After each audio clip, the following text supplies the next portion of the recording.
Lori Timpson, what happened at the assignment case study?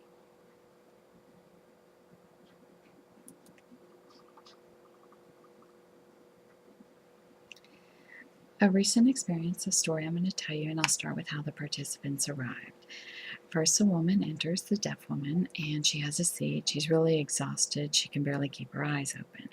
The next to arrive is the deaf interpreter. He comes in, there's a lot of people. He doesn't know who the deaf consumer is, so he goes up to the receptionist and he writes down a note and asks if she knows. The receptionist explains, "Oh, I'm so busy, I've been on the phone, I don't know who it is." So he has a seat to wait. The next to arrive is the hearing interpreter. She's a little bit flustered, she's a little uneasy, she had some problems on the train. She also doesn't know who the deaf consumer is, so she goes up to the receptionist and explains if she asks. At this time, the deaf interpreter notices her. He comes up, he explains, "I'm a deaf interpreter, we're going to be working together." She's like, "What?" Not sure what's going on. So he starts to explain, "Let's discuss how we can work and strategize how we can work as a team." At this time, the deaf consumer opens her eyes, she sees the signing, she comes up, she gestures that she can't hear, and so the deaf interpreter starts explaining how they're going to work as a team. The social worker at this time walks in and says, "Let's go, everyone, it's time to proceed." So they all begin and go out together. So they're in the hallway and they're walking, and the hearing interpreter is walking next to the social worker and they're chatting back and forth. The deaf interpreter and the deaf consumer are behind them. The deaf interpreter taps the hearing interpreter and says, "Hey, can we talk?" She gestures, "Wait just a minute, wait." He again explains, "Hey, could we just chat for a few minutes and explain how we're going to work together?"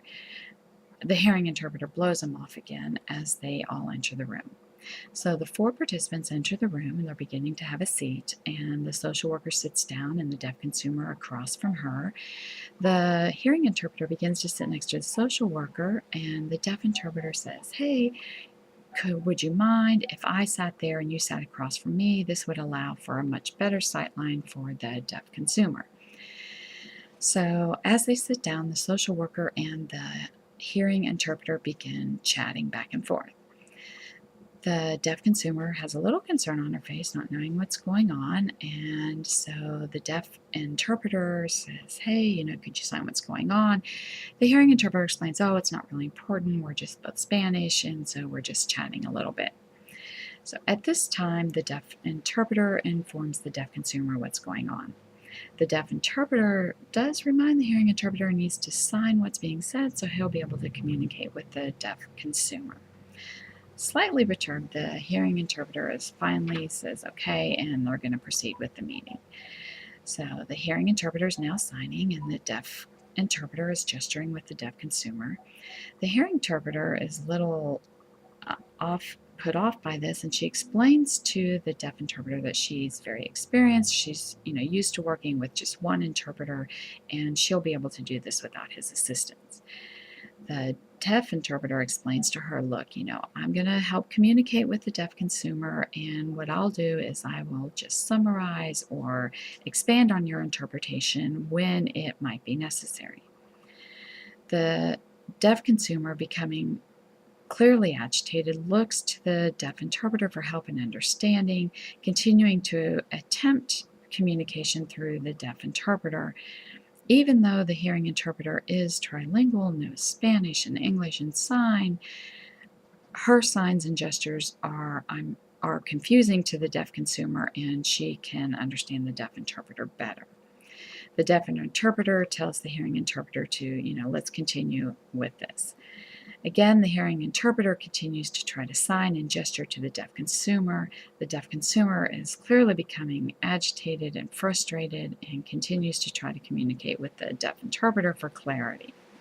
The hearing interpreter once more explains to the deaf interpreter, that I can do this next part without you. And so this procedure continues for some time until finally the meeting is over. They're all standing up, shaking hands, getting ready to leave, at which time the deaf interpreter explains to the hearing interpreter, hey, could I have just a few minutes, a short time that you and I could sit and discuss, what's happened.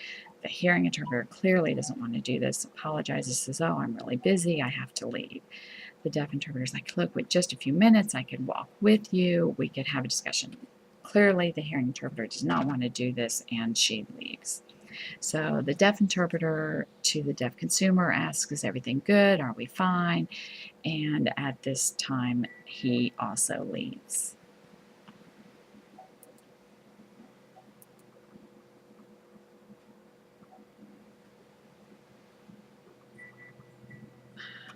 Come on, camera.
Why won't you stop?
It's still recording. I can't get it to stop.